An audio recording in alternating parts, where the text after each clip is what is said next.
Dans cette vidéo, je vais vous présenter ma collection de montres dans son intégralité. On va passer en revue 17 montres différentes en commençant par une montre que j'ai achetée il y a plus de 10 ans et qui aujourd'hui ne vaut plus que quelques euros pour finir par la toute dernière montre que j'ai ajoutée à ma collection qui est d'une valeur de plusieurs centaines de milliers d'euros. Alors je dois vous avouer que je regarde pas du tout les prix de mes montres au jour le jour, mais on va essayer ensemble de faire une approximation du prix de chaque montre vu que je sais que ça vous intéresse. La toute première montre que je me suis achetée, c'est celle-ci. C'est une Casio et je l'ai achetée quand je suis allé à l'armée pour la première fois. En Suisse, l'armée est obligatoire et j'ai décidé de m'engager dans les grenadiers. Donc c'est un équivalent des forces spéciales de l'armée suisse. Et on avait besoin du coup d'une petite montre qu'on gardait toujours au poignet pour mesurer et surtout chronométrer en fait le temps qu'on mettait à faire certaines choses, certaines courses, certains rechargements ou exercices de combat. Et puis cette montre, je crois que je l'ai achetée 5-6 fois. Vu qu'à chaque fois je la cassais pendant les exercices. C'est une montre qui vaut quelques dizaines d'euros et aujourd'hui je pense que je peux même pas la revendre. Si je la revends, c'est pour quelques euros maximum. Donc c'est une montre à pile, c'est pas une montre automatique comme presque toutes les montres que j'ai dans ma collection. Et du coup il y a un petit écran dessus et on peut ici en appuyant sur le bouton changer et utiliser différentes fonctionnalités. Celle que j'utilisais le plus, c'était justement cette fonction chrono. Ici on lance un chrono et fallait faire très attention d'être à l'heure et de pas dépasser les limites de temps, sinon on se faisait engueuler par le sergent. Donc voilà pour la toute première montre qui ne vaut rien mais a une valeur sentimentale parce qu'elle me rappelle énormément de choses, énormément de souvenirs de mon temps dans l'armée en Suisse. Donc vous pouvez voir que mes montres sont réparties dans deux boîtes différentes. Ça c'est donc la première boîte à montres classique, j'ai 10 montres à l'intérieur. Ensuite ici on a une boîte Rimowa que j'ai fait customiser de base. Cette boîte c'était en fait une boîte à champagne. Oui, ça existe. Les personnes qui utilisent justement ce genre de boîte pour transporter une bonne bouteille de vin ou une bonne bouteille de champagne. En fait, je l'ai prise, je l'ai fait customiser et à l'intérieur, j'ai mis une partie de ma collection. Et finalement, on a la dernière boîte de chez Richard Mille, ma toute dernière montre que je n'ai pas encore déballée. J'ai vraiment envie de la découvrir avec vous aujourd'hui. Alors, montre numéro 2, c'est une montre rouge et blanche, petite montre. Elle est vraiment cool, vraiment sympa. C'était un cadeau de la part d'Iman Gadi, que vous connaissez peut-être, qui fait des vidéos sur YouTube. Donc très sympa de sa part, que je garde dans la collection. La deuxième petite montre un petit peu insolite que j'ai, c'est cette fois une Swatch, aussi une montre en plastique, aussi un cadeau de la part d'Oussama cette fois, qui me l'a offert dans le podcast sans permission. Peut-être que certains d'entre vous l'ont vu. Donc voilà, un petit easter egg aussi que j'aime bien garder dans ma collection. Ensuite, on a la deuxième montre que j'ai achetée. Ça, c'est une montre Gucci. Donc c'était vraiment à mes tout débuts dans le business. Quand je commençais à avoir un tout petit peu d'argent, j'avais envie d'avoir une belle montre. J'étais en voyage à Paris pour la première fois et j'ai eu un coup de cœur sur cette montre que je trouvais très originale, très belle. J'ai par la suite eu un petit peu honte. Parce que en tant que Suisse, on est quand même censé acheter des montres suisses et pour le coup Gucci c'est pas vraiment une marque de montre, c'est pas vraiment une montre suisse, mais je la garde quand même dans ma collection parce que je la trouve très originale et très belle avec cette espèce de bleu turquoise dans le cadran. En termes de prix, cette montre elle m'avait coûté dans les 1000 euros, mais aujourd'hui elle doit valoir quelques centaines d'euros. Les deux montres précédentes, je les estime pas vu que c'est des cadeaux. Je sais pas combien ça coûte et j'ai pas envie de savoir. Cinquième montre, ma première Rolex, une Rolex Datejust bicolore, donc en acier et en or jaune avec la lunette cannelée ici, vous voyez les petits traits ici, donc c'est justement ce qu'on appelle lunette cannelée. Il y a un bracelet jubilé, donc c'est ce bracelet comme ça qui je trouve est une combinaison vraiment parfaite. J'adore cette montre, elle représente beaucoup pour moi parce que cette montre en fait je l'avais vue quand j'étais adolescent. Je me baladais dans la rue et je regarde dans une vitrine, je vois cette montre, je la trouve incroyable. Je baisse les yeux, je vois le prix et je me dis que je pourrais m'acheter cette montre que dans plus d'une dizaine d'années. Et à ce moment-là, je me dis que le jour où je gagnerais 100 000 euros par an, quelque chose comme ça, je m'achèterais cette montre. Et en fait, je pensais que ça allait prendre énormément de temps et au final, quelques années plus tard, grâce à mes business en ligne, j'avais dépassé les 100 000 euros de bénéfices annuels.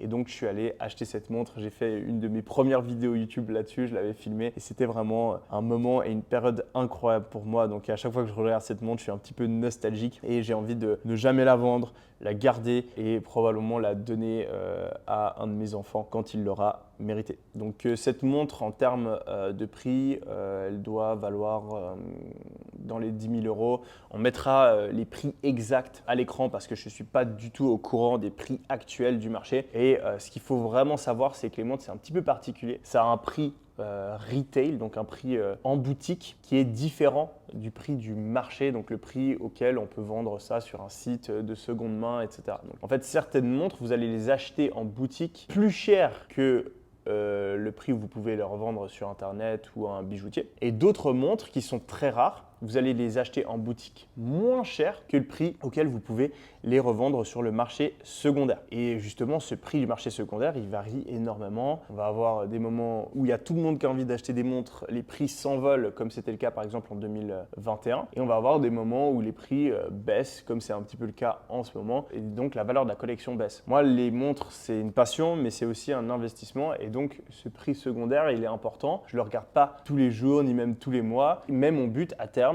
dans 5-10 ans, c'est que l'ensemble de la valeur de ma collection monte.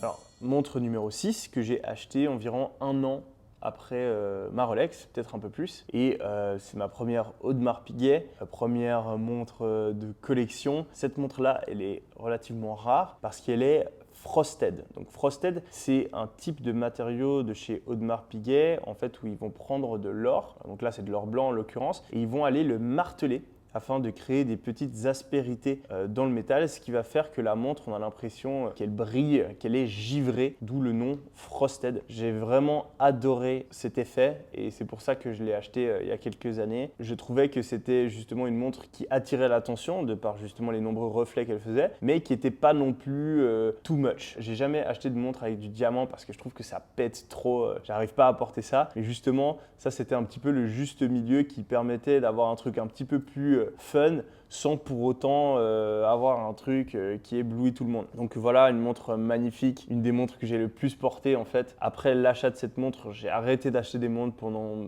2 ans environ. Et donc en général, je portais soit cette montre, soit ma Rolex. Et puis il y a quelques années, j'ai vraiment plongé à fond dans l'horlogerie et c'est pour ça que ma collection s'est agrandie rapidement. En termes de prix, cette montre-là, je l'ai achetée dans les 70 000 euros et aujourd'hui, elle doit valoir dans les 120, 130, peut-être plus. On mettra l'estimation exacte à l'écran. On continue et on arrive sur une autre montre Audemars Piguet, une Royal Oak Offshore. Donc là ici vous avez la Royal Oak normale et la Offshore, vous voyez qu'elle est plus imposante, le cadran est plus large. On a aussi cette espèce de socle en or rose et par-dessus on a le cadran, donc ça permet d'avoir une montre plus sportive, plus imposante. Et cette montre là je l'ai achetée en boutique, donc c'est la première montre que j'ai achetée directement en boutique chez Audemars Piguet. C'est plus compliqué d'obtenir des montres en boutique parce que les marques de montres sont très sélectives. En fait, elles vont pas vous permettre d'acheter des montres comme ça. En fait, il faut créer une relation avec la marque, il faut voir les vendeurs plusieurs fois, il faut des fois commencer par acheter des bijoux ou des montres pour femmes ou des modèles qui sont peut-être un petit peu moins convoités pour montrer qu'on aime la marque et qu'on n'a pas juste envie d'acheter la montre que tout le monde veut. Et c'est uniquement après avoir créé cette relation que vous allez pouvoir obtenir des modèles. Et puis plus vous êtes un bon client, plus vous allez pouvoir obtenir des modèles rares. Vous ne pouvez pas vous pointer chez Audemars Piguet et puis demander directement d'avoir ce genre de montre parce qu'il existe uniquement quelques centaines d'exemplaires dans le monde. Celle-là, elle est même plus du tout produite en ce moment. Et si vous le faites, le vendeur il va tout simplement vous dire que c'est pas possible ou il va vous mettre dans une espèce de liste d'attente. C'est même plus des listes d'attente maintenant, c'est des listes de souhaits. Et donc vous allez pouvoir attendre des années sans jamais obtenir votre montre. Ça, ils le font justement pour sélectionner la clientèle qui va recevoir les montres et aussi tout simplement parce qu'ils ont un nombre de pièces extrêmement limité chaque année. Et c'est aussi pour ça que les montres prennent en valeur, c'est parce qu'elles sont difficiles à obtenir, parce qu'elles sont rares et parce que les marques portent une attention toute particulière à la qualité et la quantité de leur modèle. Ce qui est intéressant avec cette montre, c'est qu'elle a un bracelet en caoutchouc, ce qui est très confortable. C'est la première montre que j'avais qui était un petit peu comme ça, que je pouvais porter en étant habillé de manière un peu plus décontractée. Et puis, on voit qu'il y a de l'or rose et c'est à partir de ce moment-là que j'ai remarqué que l'or rose m'allait tout particulièrement bien avec mon teint de peau. Vous allez voir que par la suite, en fait, presque toutes les montres que j'ai achetées sont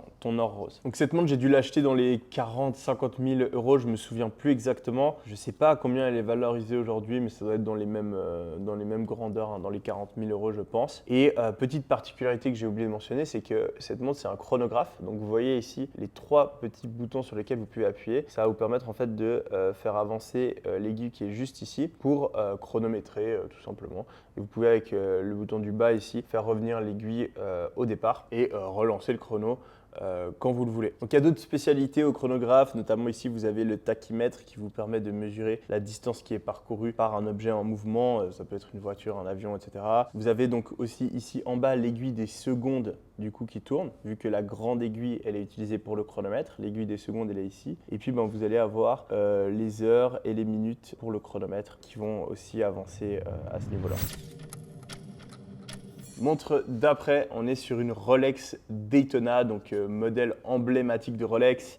J'ai vraiment cherché pendant un long moment cette montre-là et exactement ce modèle-là. Daytona, c'est pas forcément le modèle qui m'attirait le plus à l'époque. Et en fait, depuis que j'ai cette montre, j'adore aussi ce modèle. Mais je le trouvais vraiment très très stylé.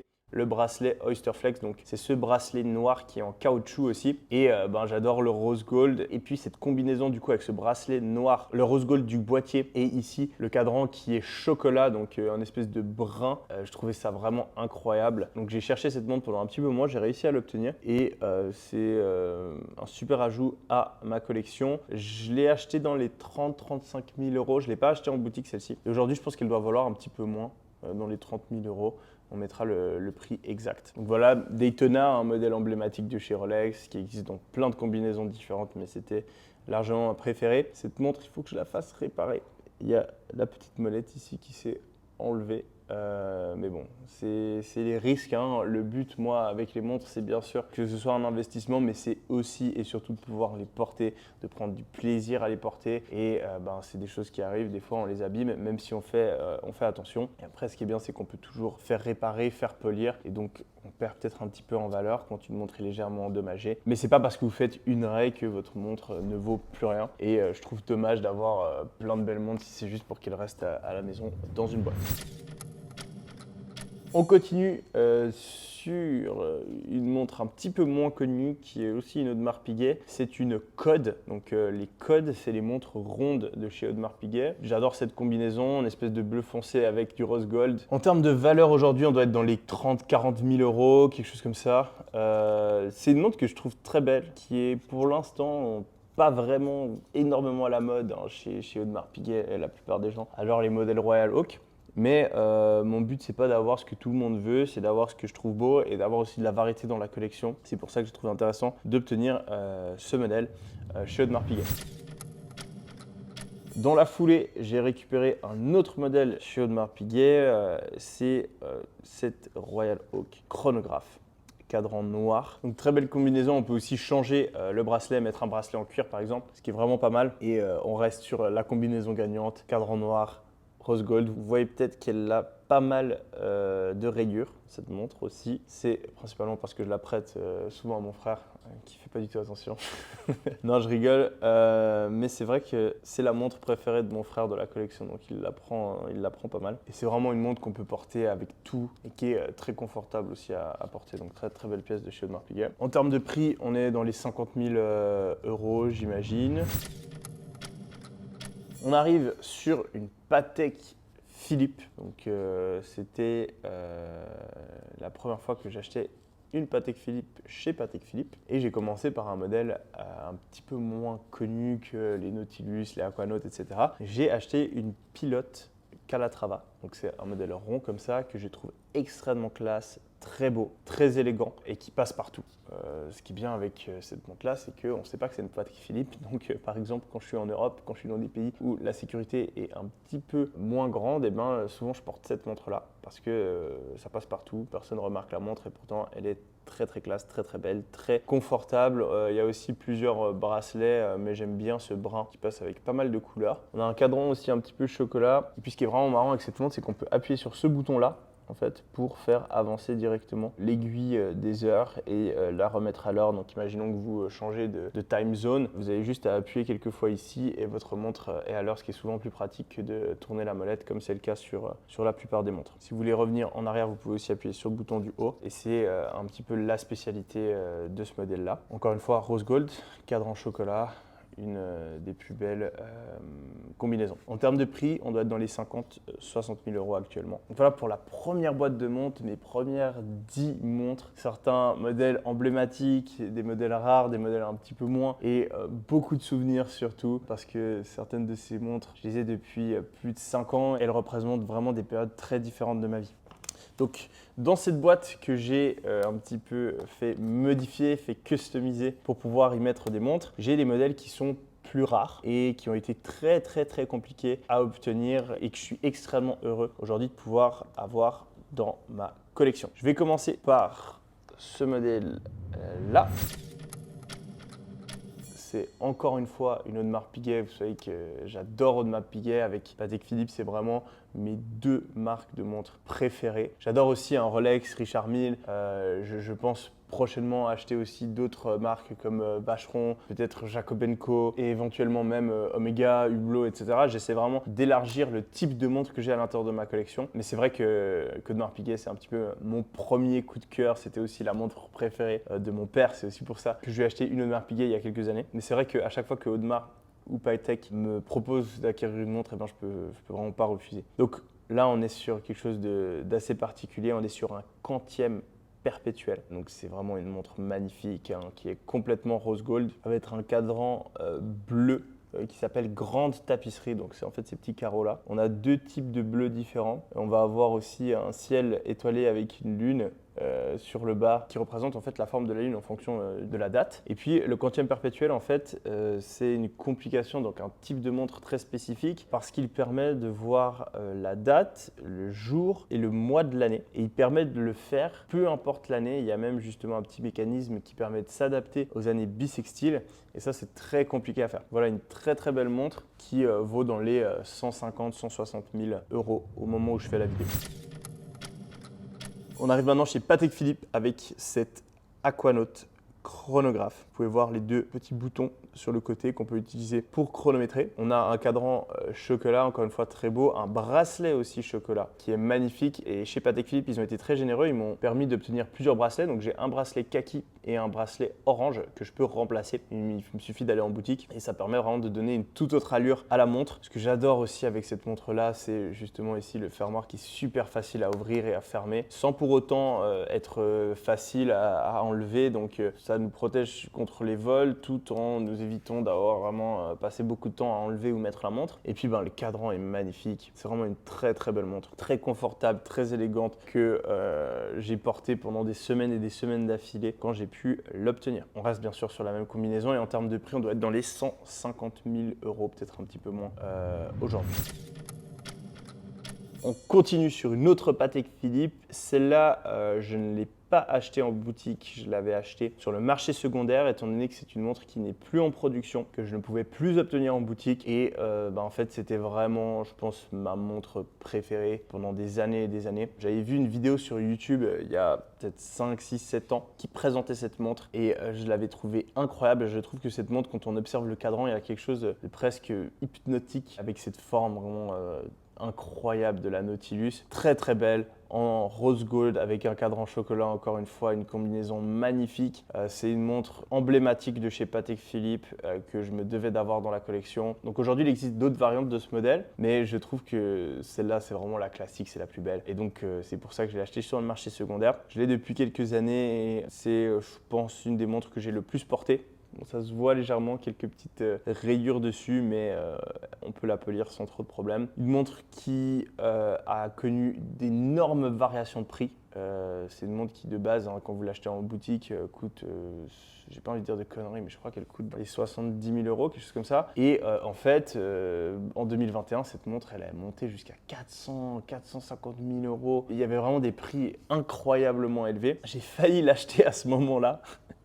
Parce que mes business allaient bien et que c'est une montre que je voulais depuis des années. Je me suis dit, Yomi, attends, patiente un petit peu, et j'ai bien fait parce que du coup le prix a fortement baissé. Je l'ai acheté quelques années plus tard dans les 170 000 euros, je crois. Et aujourd'hui, elle vaut légèrement moins vu que le marché a baissé, dans les 160 000, quelque chose comme ça. Mais ça reste une montre que j'adore posséder, que je porte très régulièrement et que je vais garder, je l'espère, jusqu'à ma mort, hein. Le but de ma collection, c'est vraiment de garder ces montres le plus longtemps possible et de ne jamais avoir à les revendre, qu'à moins que j'ai vraiment besoin d'énormément de cash à un moment donné, ce qui est fortement improbable. Je vais vraiment garder ces montres à l'infini.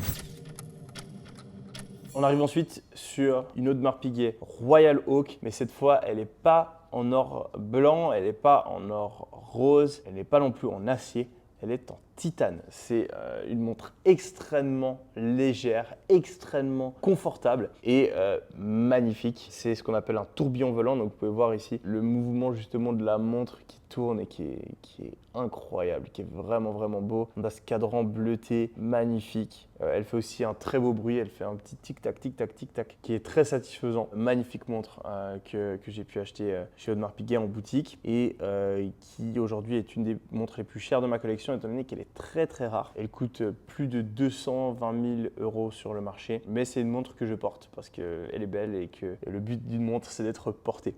La seule montre que je ne porte pas, pour l'instant que je n'ai pas portée, que je ne pense peut-être même jamais porter parce que j'ai vraiment pas envie de l'abîmer, c'est celle-ci.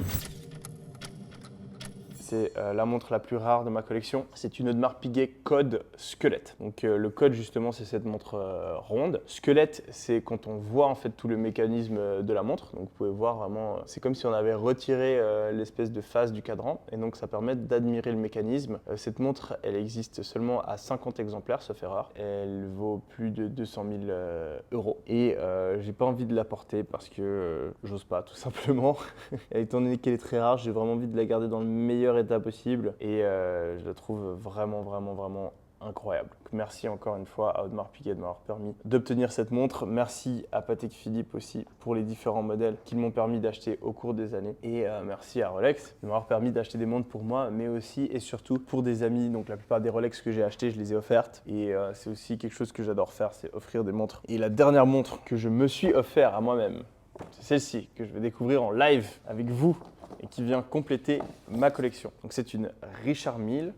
Richard Mille, c'est une marque de montres très prisée qui crée des montres dans de très petites quantités. J'avais été à la boutique Richard Mille à Dubaï et j'ai parlé au vendeur qui m'avait expliqué un petit peu l'histoire de Richard Mille et ça a vraiment été un parcours du combattant pour Richard Mille quand il a créé sa marque de montres. Il a révolutionné pas mal de choses. Au début, c'était pas forcément bien reçu. Il a eu plusieurs années difficiles, mais aujourd'hui, c'est une des marques de montres les plus emblématiques. C'est une marque qui est très inspirante, aussi de par le marketing qu'ils ont réussi à mettre en place. Ils ont cassé les codes, ils ont réussi à se faire une place dans un marché qui était très compliqué et qui était dominé par des marques plus vieilles comme Patek Philippe, Rolex ou encore Audemars Piguet. Ça fait plusieurs années que j'ai envie d'acheter une Richard Mille, mais depuis 2 ans maintenant, je n'achète plus que des montres en boutique. Je n'achète pas de montres sur le marché secondaire, sur le marché gris comme on l'appelle. J'ai vraiment envie de créer des relations avec les marques, ce qui me permet ensuite d'acheter des montres directement en boutique. Et d'un point de vue investissement, c'est intéressant parce que quand vous achetez des modèles qui sont rares, vous pouvez aller en boutique, acheter une montre pour, 100, 150 000 euros. Vous sortez de la boutique et la montre, vous pourriez théoriquement la revendre pour 200, 220, 250 000 euros. Donc en fait, vous gagnez de l'argent à chaque fois que vous achetez des montres. Et c'est vraiment la situation dans laquelle je me trouve aujourd'hui. Et c'est le cas parce que j'ai été patient. Quand j'avais envie d'une montre, je me disais pas, ah oui, je peux l'acheter sur Chrono 24, je peux l'acheter dans un magasin de montres. Non, j'attendais de créer une relation et d'avoir la marque qui me propose d'acheter ce modèle-là. Des fois, ça prend 6 mois, des fois, ça prend 2 ans. Mais sur le long terme, ça en vaut la peine. Surtout quand on a envie de créer une vraie collection de montres et qu'on n'a pas envie de faire de l'achat-revente. Moi, mon but, c'est pas d'aller chez les marques, d'acheter une montre, de la revendre derrière parce que c'est mal mal vue et ça casse la relation que vous avez avec elle. Mon but, c'est vraiment de faire grossir ma collection pendant plusieurs années, plusieurs dizaines d'années et donc de pouvoir en profiter pour les porter, mais aussi comme stock de valeur. Aujourd'hui, j'ai des investissements à la bourse, dans l'immobilier et j'ai aussi une partie de mon argent qui est placée dans les montres, ce qui me permet de le sauvegarder et de diversifier mon patrimoine. Bon, les amis, j'ai du coup pu récupérer la première Richard Mille en boutique il y a 3 jours. Je l'ai vu rapidement, j'ai ouvert la boîte, j'ai vu ce que vous voyez maintenant. J'ai pas encore enlevé le film protecteur, je le fais vraiment en live avec vous. Et c'est vraiment une montre incroyable. C'est la montre la plus chère de ma collection. Elle m'a coûté plus de 350 000 euros. Et c'est une Richard Mille, donc RM6501. C'est une montre qui est très très belle. Et ce que j'ai vraiment adoré chez Richard Mille, c'est que c'est vraiment extrêmement bien pensé, c'est provocateur, c'est innovant et ça rend vraiment beaucoup mieux en vrai qu'en vidéo ou qu'en photo. Donc je vais enlever le plastique et je vous montre tout ça. Waouh! Waouh! C'est magnifique. Donc on est encore une fois sur la combinaison gagnante, hein, le noir et le rose gold. Donc il y a plein de trucs qui sont assez intéressants chez Richard Mille. Donc vous pouvez voir par exemple ici sur le stop et le reset, on a du orange et ensuite vous allez voir que sur l'aiguille justement du chrono, on a aussi du orange. Même chose, tout ce qui est rouge, c'est en rapport avec le fait de remonter la montre. Donc vous avez la molette ici pour remonter, mais vous pouvez aussi remonter en appuyant sur ce bouton en fait, qui permet de remonter la montre rapidement juste avec la force de votre pouce. Donc, vous avez ici en fait un double chronographe, donc vous allez pouvoir starter le chrono ici comme ça. Vous allez avoir l'aiguille du chronographe qui va bouger et ensuite vous pouvez avec ce bouton là faire continuer seulement une des deux aiguilles pour pouvoir chronométrer le temps d'une deuxième personne par exemple. Ensuite si vous voulez réinitialiser, vous pouvez appuyer ici et puis pour remonter ce sera en bas. Donc voilà, il y a plein de mécanismes, je ne vais pas tout vous expliquer hein, parce que j'ai pas envie que la vidéo dure trop longtemps, mais c'est extrêmement complexe. On a différentes vitesses ici, il y a pas mal de choses qui sont inspirées du monde de la Formule 1 et on a bien sûr aussi une forme qui est complètement différente. Je vais l'essayer pour la première fois et voir comment ça me va. Ah ouais, c'est vraiment imposant. Et ce qui est bien avec le bracelet, c'est qu'on peut vraiment l'ajuster sans avoir à aller en boutique, hein, vu que c'est un bracelet en caoutchouc. Donc je vais directement pouvoir avoir quelque chose qui me va parfaitement. Voilà, donc on a une montre qui va comme ça. Donc Richard Mille, c'est soit on adore, soit on déteste. Personnellement, les premières fois que je voyais cette forme-là, je me disais mais elles sont bizarres ces montres avec toutes ces couleurs, etc. Et en fait maintenant j'adore, je trouve ça vraiment beau. Ce que j'adore aussi avec le modèle 6501, c'est vu qu'il y a beaucoup de couleurs différentes, on va pouvoir jouer avec ça sur des bracelets différents. Donc si par exemple je prends un bracelet jaune, ça va faire ressortir les différentes couleurs jaunes à l'intérieur. Donc je peux prendre vraiment des bracelets de toutes les couleurs, je peux prendre du orange, du vert, du bleu clair. Donc je vais faire différents tests. On va voir ce qui rend le mieux sur moi, mais franchement, je la trouve extrêmement belle en vrai. Donc voilà, au total, on vous mettra une estimation de la totalité de la valeur de la collection. C'est pas la meilleure période pour les montres. Il y a quelques années, cette collection aurait valu, je sais pas, 50% de plus, voire même peut-être le double suivant les modèles. Mais c'est par cycle. Ce qui est probable, c'est que d'ici 6 mois, d'ici 2 ans, les prix aient augmenté et donc l'intégralité des modèles ici vaudront plus. Comme je vous l'ai dit, je ne sais pas exactement combien vaut chaque montre. On fera une estimation précise qui sera faite par un pro qui connaît vraiment le marché. On vous mettra le chiffre exact. Mais petite estimation que je fais comme ça, on doit être sur du 1012. On doit être entre les 1,4 et 1,6 millions d'euros actuellement. C'est pour ça d'ailleurs que cette collection, je ne la garde pas chez moi, je la garde à la banque dans des coffres et que j'ai uniquement quelques modèles à disposition qui sont aussi et que je traite vraiment ça comme un investissement. Il faut faire attention. Si vous êtes intéressé par l'horlogerie, faites extrêmement attention à ça. Et dites-moi dans les commentaires si ça vous intéresse que je fasse une vidéo similaire mais avec vraiment un pro de l'horlogerie et qu'on se pose pendant 2-3 heures vraiment, qu'on est en détail sur chacun des modèles. Si c'est quelque chose qui vous chauffe, je le ferai. J'espère dans tous les cas que ça vous a plu et on se retrouve très prochainement sur la chaîne Xiaomi. Allez, ciao!